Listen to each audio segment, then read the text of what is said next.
Bumuelta naman ang palasyo ng Malacanang kay Vice President Sara Duterte dahil sa kanyang pagtuturo na pinupolitika ni Pangulong Ferdinand Marcos Jr. ang kanyang pamilya. Maalalang binatikos ng pangalawang Pangulo ang administrasyon matapos sampahan ng reklamo ang kanyang kapatid na si Davao City Representative Paulo Pulong Duterte at sinabing kagagawan ito ni Pangulong Marcos.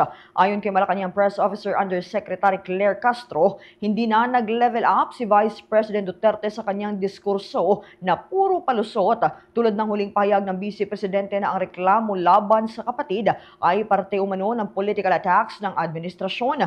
Punto naman ni Attorney Castro, inamin at hindi itinanggi ng kongresista ang patungkol sa video. Kaya naman ang tanong nito, paanong ibibintang sa Pangulo at sa administrasyon ang kagagawa ng kapatid ng Vice Presidente? Hindi siya nag-level up. Mas parang bumaba pa. Inuulit niya muli ang kanyang mga excuses na pamumulitika, politicking.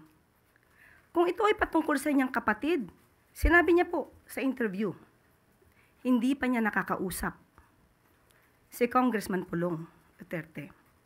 At malamang ay hindi niya rin po nadinig ang interview sa kanyang kapatid. At ito po ay nasama na po sa news.